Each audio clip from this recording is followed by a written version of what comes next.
Welcome to Breakfast with Sergio. This is episode number 51. Episode number 51 of Breakfast with Sergio. And today I'm going to talk about the power of the follow up.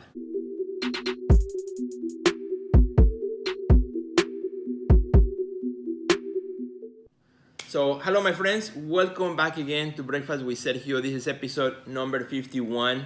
Today I'm going to talk about something very important, and that is the power of the follow up. Yeah, the one thing that sometimes we forget to do, the one thing that we often forget to do, which is to follow up. Now, before I say that, before I continue with today's topic, if you didn't see episode number 50 of Breakfast with Sergio, episode number 50, you have to check it out. It's a really, really fun episode. I really had a great time. It's an episode in which I had a style makeover. Yep, it was a style makeover episode on episode number 50. So if you haven't seen it, you can watch it in my Facebook profile, or you can find it also at the Our Next Level Facebook profile. You can watch it also on YouTube, or just Google it. Just go to good old Google and type Breakfast with Sergio, and you can find the archive of all my episodes. Definitely episode 50 is one that you want to check out and have some laughs. So my friend, again, today I want to talk about the power of follow-up. And as I do that, one thing that I have for breakfast today is good old cereal. It was one of those running days. I've been running around since yesterday, and it's a busy day. We are installing a new show at the gallery, and when that happens, there's not a whole lot of time to think about a fancy breakfast. So today, just good old cereal will do, and that's what's gonna get me running for the day. So let's talk about the power of follow-up. This is one thing that I think a lot of artists forget to do. It's one thing that a lot of artists kind of take it lightly. But imagine how many opportunities you may have missed because you forgot to follow up. Maybe a person was interested in your work and you forgot to follow up. Or maybe you met a collector or a director of a gallery or a curator or just another artist, and during an opening or during an event, and then you put that business card somewhere and you forgot to follow up. Maybe somebody gave you an opportunity at some point in your career and you haven't followed up since. Maybe somebody purchased a work from you, a year from now, a year from today, or whatever time, and you have forgotten about the person. You haven't followed up. There's a huge power in follow-up. This is something I believe, something that I practice in my own life and in my own art career, because following up is very important. Sometimes I may be driving and I think of a person that I need to follow up with really quickly, and so when I get to a stop sign, I just put the dial, or I just tell Siri who I need to talk to, and then I use the next 10 minutes for a quick call or just leaving a message.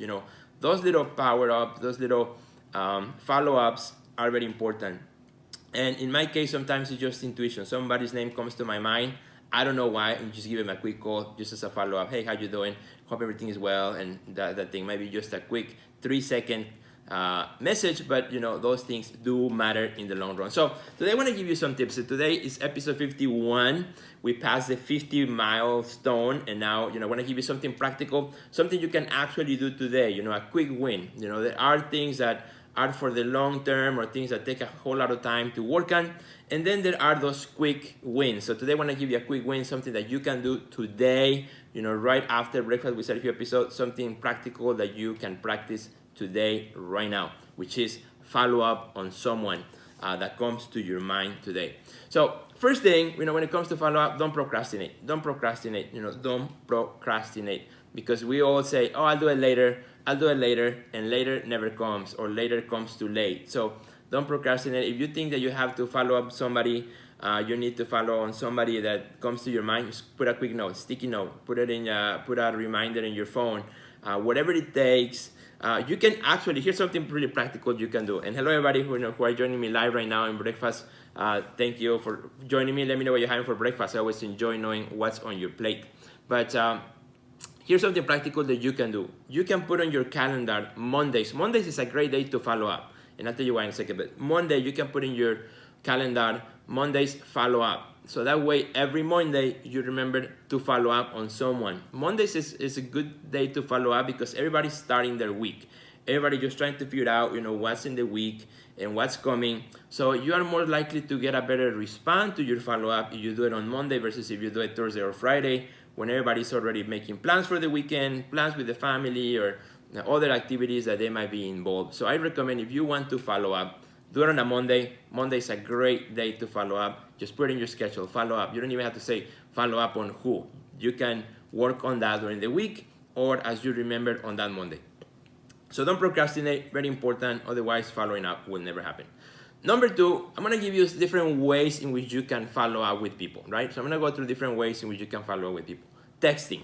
Text is a great way to do a quick follow-up. If this is a person that you know, do a quick follow-up through text, and if you have their phone number and if you feel comfortable with sending a text to that person, send a text. Now, here's a quick recommendation. Sometimes I get people who have my number and text me something as a quick follow-up, but I don't put everybody's names in my bookmarks or my directory in my phone. So sometimes people follow up, but they don't say who they are. And a quick tip, so always when you send a text to somebody who's not very close to you, always give your name. Hey, this is Sergio, and I just want to follow up on blah, blah, blah, right? A quick tip, again, always say who you are. Don't expect that the other person will remember that conversation that you had, 3 weeks ago, or that person will remember your number or your name will appear on their screen. So always start with, hey, this is blah, blah, and then boom, do the quick follow-up. If you do it through text, do it quick, do it easy. Text is not a big conversation, it's just a quick tip, right? Quick reminder, hey, I'm here, or hey, just want to follow up. Hey, it was really nice meeting you last night, it was awesome. Or hey, great show, great exhibition. Let's catch up sometime. Those kinds of things are on text. And then don't forget, if you say let's catch up sometime, don't forget to actually follow up on that, right? Because otherwise it becomes just a saying, but you really don't mean it. So text is one way, if you're comfortable with that. Particularly millennials and people in their 30s, 40s, I think they still expect text, and texts are good. I love text myself. Facebook messaging. Facebook messaging is another way to follow up. If the other person is very active in Facebook, that's a good way also to follow up. Again, with a very quick conversation. I appreciate sometimes Facebook messages because they are the easiest way. Somebody can reach me quickly and easy. And when you send a quick Facebook follow-up, again, don't expect a big reply. Those are just quick follow-ups.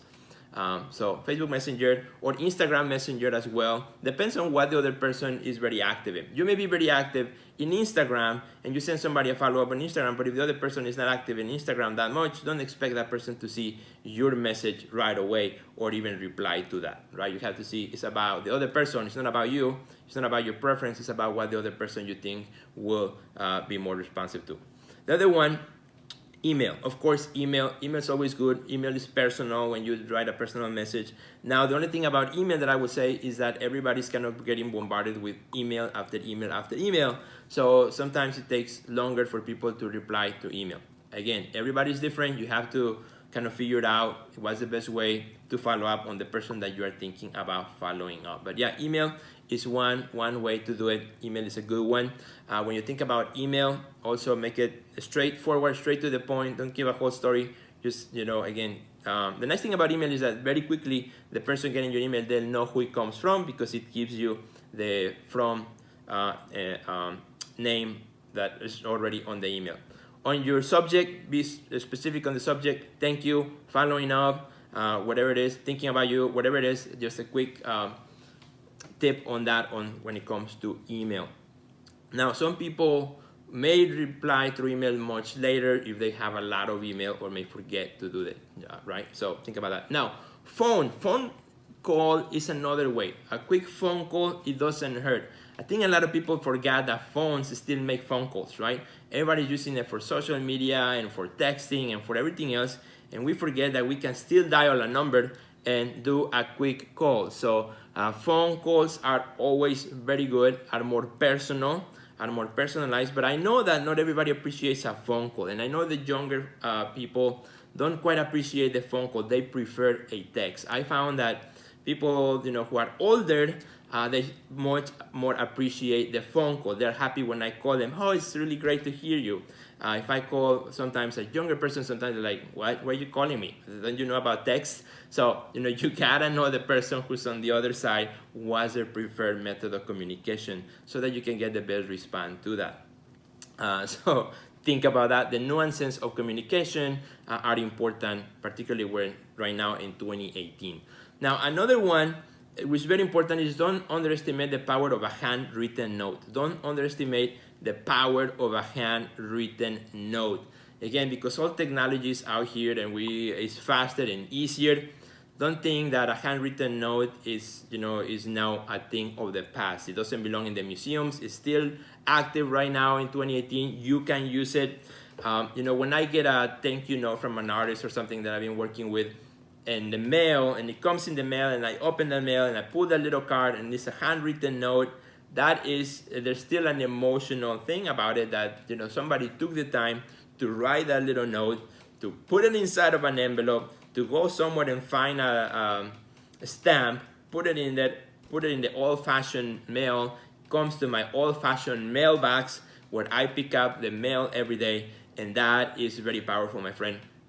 Those are the notes that sometimes you remember the most than just a quick one, on a Facebook message. So again, it all depends the type of follow-up you are doing.